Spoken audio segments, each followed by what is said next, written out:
Hello, everyone, and welcome back. And this is the much promised video on the events of April the 12th, 1945. And a little note, I know this is late. The publish button may be hit in the early morning hours of April the 13th. And I do apologize. Little behind the scenes action here if you haven't noticed from my videos or haven't heard me mention it yet. I live in the great state of Alabama, and in particular I live in the northeast section of Alabama, and we have been under the threat, as the whole state of Alabama has today, of severe weather. And I apologize for the lateness of this video, but that is the case, that we have been under that threat of severe weather, tornadoes, and I did not want to make a video, while a severe weather event was bearing down on my community, and there was the possibility that I would need to seek shelter, or you would hear a tornado siren in the background, because I live just about 2 blocks from the tornado siren in my town, and you can definitely hear it in the walls of my house. So I do apologize for that. Apologize for the lateness of it. I hope you understand, but we were definitely erring on the side of caution.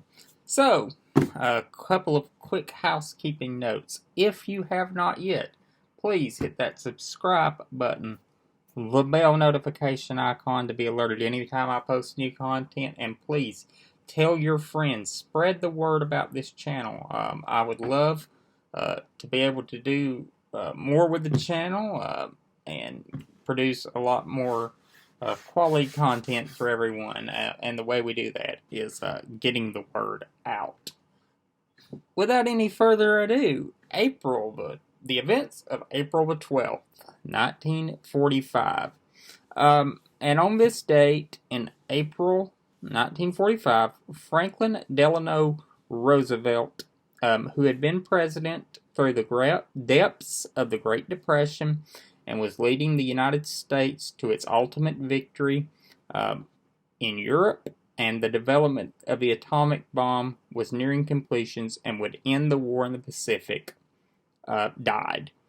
He had traveled to Warm Springs, Georgia, a place he had often visited throughout his presidency and since his diagnosis with polio, to recharge his batteries and for treatment, to treat the pains. Warm Springs has a very warm water, natural springs there, and Roosevelt sought their soothing effects. He had recently returned from the Yalta Conference, and was beginning to show the effects that the office had taken on him physically. He appeared frail, and had been diagnosed with some health issues, some underlying health issues in the previous months. And he was clearly dying. It was becoming very painful and obvious, although he was mentally still as capable as ever. And on March 29th, he had traveled to Warm Springs to prepare for the UN founding conference that would take place 1 month later in San Francisco. On the 12th of April, a Thursday, he complained of a terrific headache, and he slumped over in his chair, and he was taken to his bedroom, where the president's attending cardiologist declared a health emergency, and the president had suffered a massive stroke. Roosevelt would be pronounced dead at 3:35. The next day, his body would be transported by train back to the Capitol, where on the 14th, a private service would be held in the White House, and he would be buried in the Rose Garden of his estate in Hyde Park on the 15th. When he was loaded into the train for the journey back to Washington, average Americans across the country along that train track from Warm Springs, Georgia to Washington, D.C. turned out to pay their respects. And I know Amy Klobuchar told this story many times during her campaign for president in 2020. But I want to tell it again because it is such a great story. There was a man that was standing beside the track, and he just looked stricken with grief. And this newspaper man saw him, and he walked up to him and said, "Sir, did you know the president?" And he said, "No, but he knew me." Roosevelt had been president for 12 years, 1 month, and 9 days. He had saw the country through so much. He had taken office in the depths of the Great Depression. He told Americans the only thing they had to fear was fear itself. And this was a bold statement when he took office on March the 4th, 1933. I know I've talked about it before, but you do not realize the full magnitude of this. And I didn't until recently. When I started reading the Robert Caro books on LBJ, and I began reading books on accidental presidencies, America was on the brink of a second revolution when Roosevelt took office. And I don't think that's an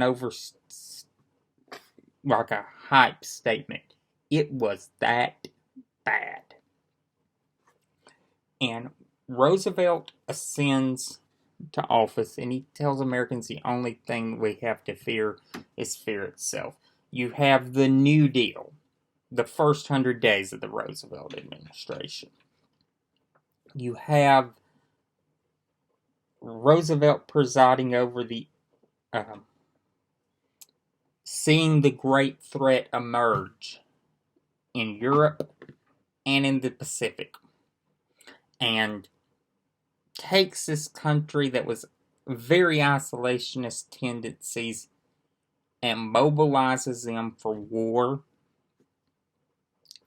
is leading them to an ultimate victory in Europe by the end of the month, and the development of a weapon that will effectively end the war in the Pacific. And he has done all this while battling his own personal health difficulties. He had polio. The man was confined to a wheelchair. And he not only had broken the two-term tradition once, he had ran for a fourth term and won landslide victories in all four races.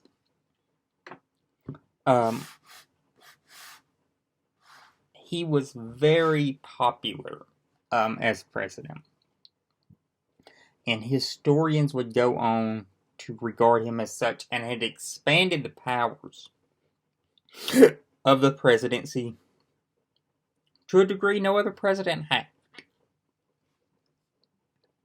But on that day, he was mortal. He died. And when one president passes, or a term ends, there's that transition of power, and the Roosevelt era had ended, but the Truman era had begun.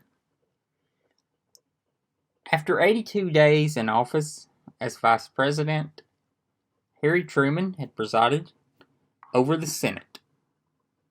2 days earlier, he had cast his only tie-breaking vote that he would make as vice president. It's a relatively routine amendment that he defeated. And he had retired that afternoon to Speaker Rayburn's office for a Board of Education meeting. This was a meeting of Rayburn and trusted allies for whiskey and camaraderie. Lyndon Johnson claimed to be in that meeting. There's other accounts that says he wasn't. With many things with Johnson, I have confessed on this channel before I'm a huge Johnson fan. We'll probably never know the truth. But he got a message that he needed to get to the White House immediately. And he bolted out of the Capitol, ditched his Secret Service detail, and ran to the White House. Upon arrival, he found the First Lady, Eleanor Roosevelt, who would inform him that FDR had died. And he remarked to her, "Is there anything that he could do for her?" And she said, "Harry, is there anything we can do for you? You're the one in trouble now." And at 7:09, Chief Justice Stone would administer the oath of office to Truman. Truman would soon learn about the atomic bomb. He had not been informed of it prior. And would be faced with that ultimate decision in August of whether or not to use the bomb. And that's going to be a discussion we're going to have in another video when we get to that date in August. The moral question of whether you drop the bomb or not. He also has to contend with how, even though he'd been vice president, he had not been very active in foreign affairs, putting the world back together again and preventing anything like this from occurring again. And I know I've spoke of the post-war order many times in this video series, and probably exposed myself as a bleeding heart globalist. But there's a reason. The scope of history says that America cannot bury its head in the sand and retreat into America firstism and isolationism and all that horse shit. America has to take an active lead in the world.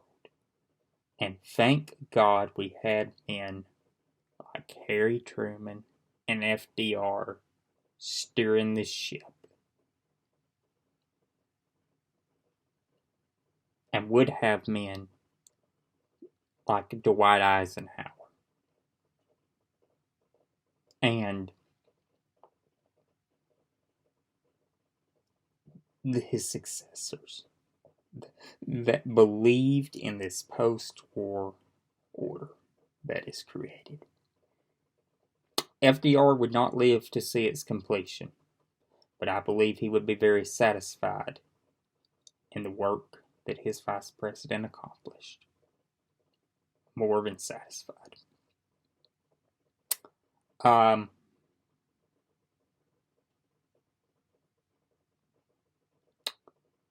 of the interesting tidbits that I'm going to add into this is that the victory in Europe came during the 30-day mourning period for the fallen president. And Truman said the flags would remain at half-staff out of respect for the fallen president. And that it was a sad reminder that Roosevelt had not lived to see the end of that war.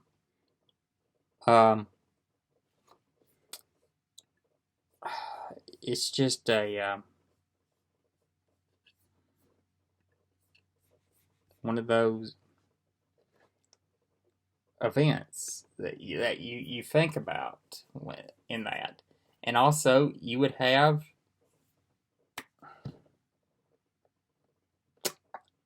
Truman would have his birthday on May the 8th. And he and Roosevelt were very close in age. Truman was born in 1884. And Roosevelt was born in 1882. Very different backgrounds of their birth. But men that rose to the challenge of their time. I want to thank you all who watched this video for indulging me in my little soliloquy to two great American presidents, Roosevelt and to Truman. Y'all have a great night.